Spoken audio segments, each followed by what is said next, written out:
मान्यवर, अभी एक फैशन हो गया है, आम्बेडकर आम्बेडकर आम्बेडकर आम्बेडकर आम्बेडकर आम्बेडकर। इतना नाम अगर भगवान का लेते तो 7 जन्मों तक स्वर्ग मिल जाता।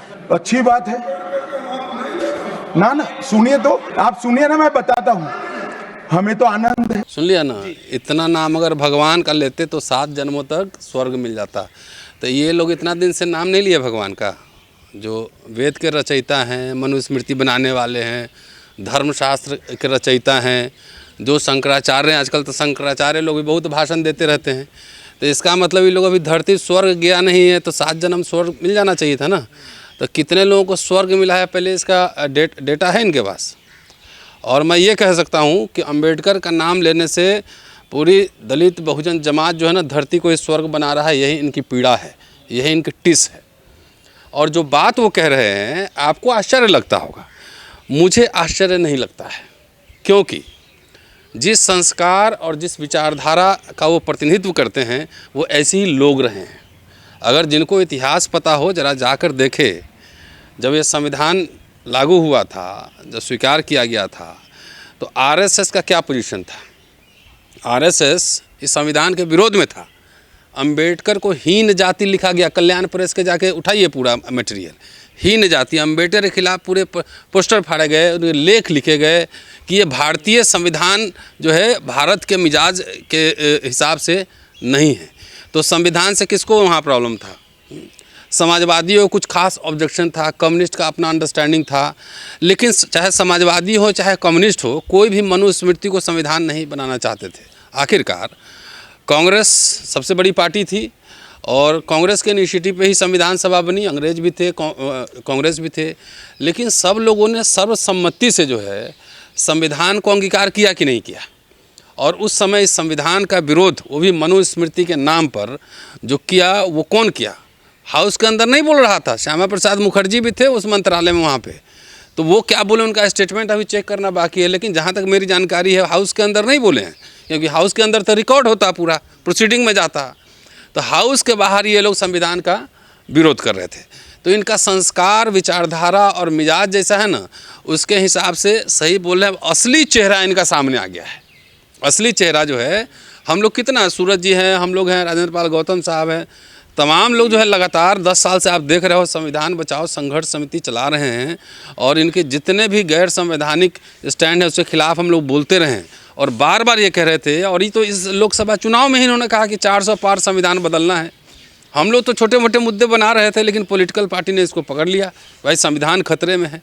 अभी 2 दिन पहले संसद में संविधान के गौरवशाली परंपरा पर पूरी चर्चा चल रही थी, एकदम पूरा माथा टेक रहे थे। लेकिन बाबा साहब का नाम लेंगे, हाथ में संविधान पकड़ेंगे, लेकिन अंदर जो है ना बॉडी वार्मर जो है ना गेरुआ है।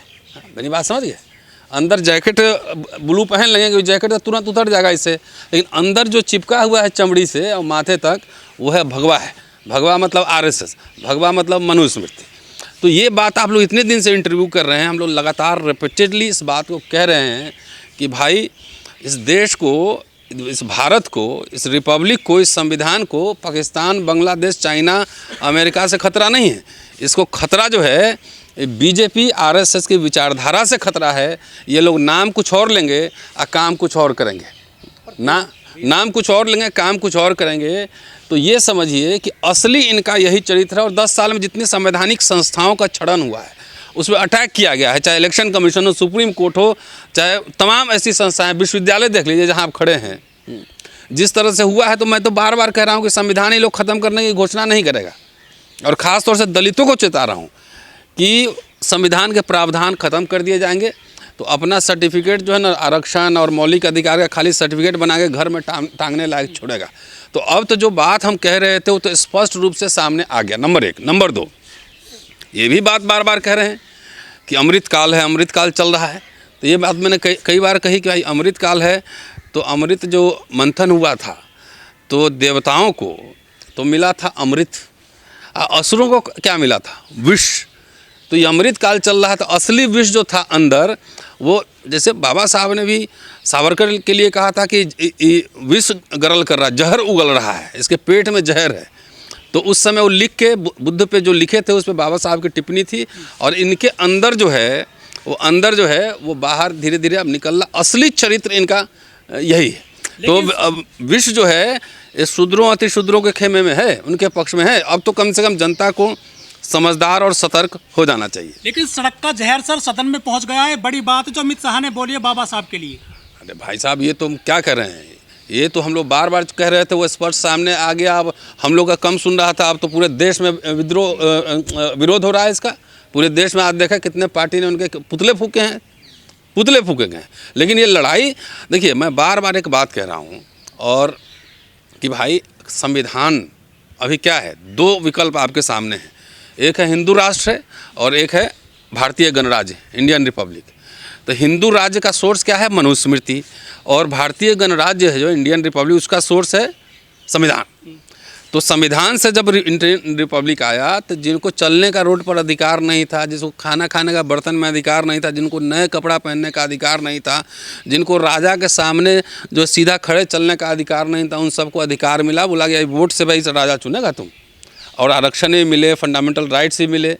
तो वही जो वर्ण व्यवस्था, जाति व्यवस्था था ना, वो संविधान की वजह से डिसलोकेट हो गया कि भाई अब शूद्र अपार्टमेंट में रह रहा है, अति शूद्र अपार्टमेंट में रह रहा है, मर्सिडीज में चल रहा है, अच्छे कपड़े पहन रहा है। तो ये मनुस्मृति में विश्वास करने वाले लोगों को, आरएसएस तमाम ऐसे लोगों को ये जो डिसलोकेट हो गया है ना, कास्ट जो स्थान बदल गया है कुछ लोगों का। अब ब्राह्मण सवर्ण भी मजदूरी कर रहे हैं, कुछ लोग कर रहे हैं, कुछ लोग इधर से भी अच्छे हो गए हैं। तो उसको ये कोशिश करने का प्रयास है कि जातियों को जहाँ जहाँ जिसकी जगह है वहाँ पहुँचा दो।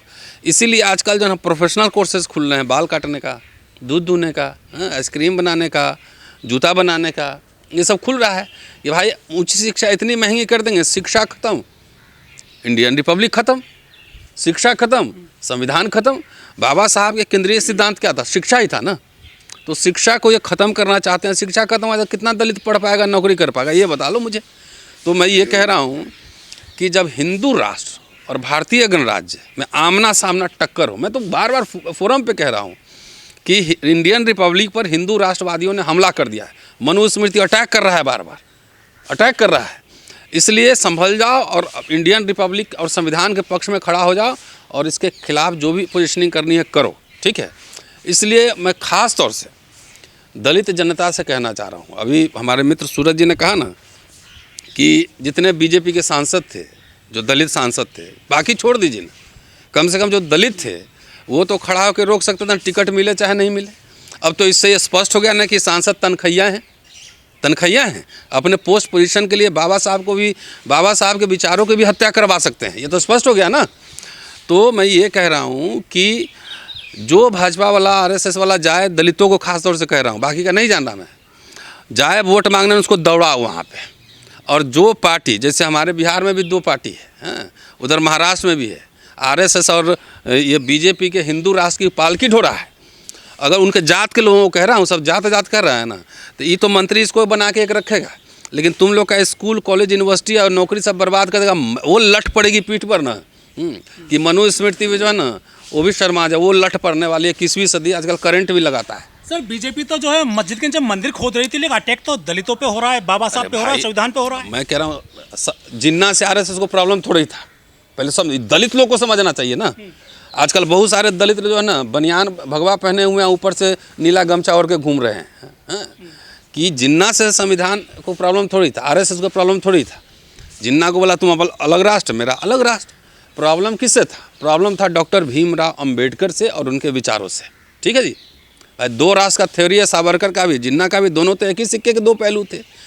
समता सवाल आरक्षण से, अंबेडकर के विचारों से, अंबेडकर से थी, क्योंकि अंबेडकर समता, बंधुता, न्याय की बात कर रहे थे।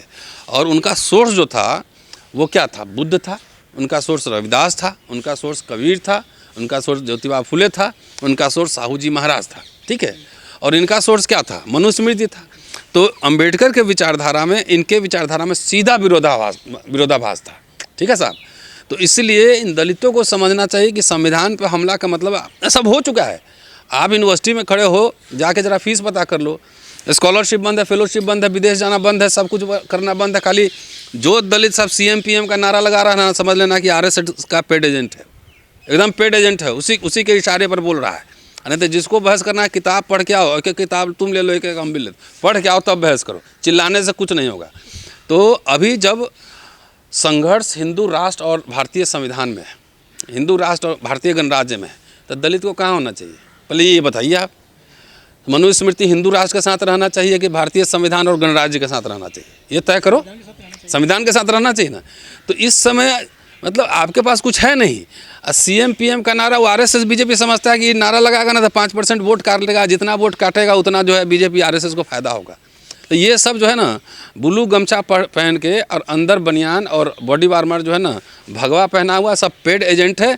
कोई बड़ा अमाउंट ले रहा है ना, कोई बड़ा अमाउंट ले रहा है, ब्लॉक स्तर का छोटा ले रहा है, जिला स्तर का उससे छोटा ले रहा है। कुछ लोग सोशल मीडिया पर तनखैया हैं। सोशल मीडिया पे अगर दलितों के शिक्षा, रोजगार, स्वास्थ्य, सुरक्षा, आत्मसम्मान की बात करो तो आपको गाली देगा। इसका मतलब RSS ने उसको पेरोल पे रखा हुआ है, BJP ने उसको पेरोल पे रखा हुआ है।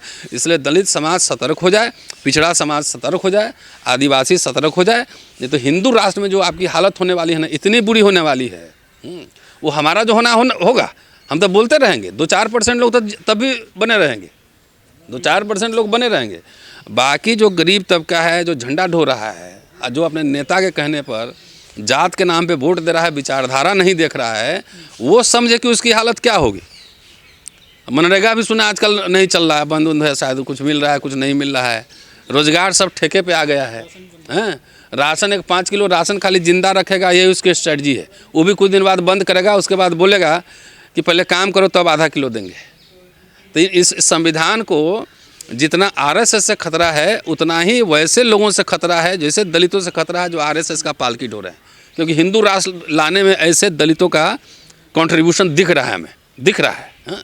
अठावले साहब हो, चाहे चिराग पासवान हो, चाहे मांझी हो, चाहे कुछ हैं, और वो तो पार्टी का ही है।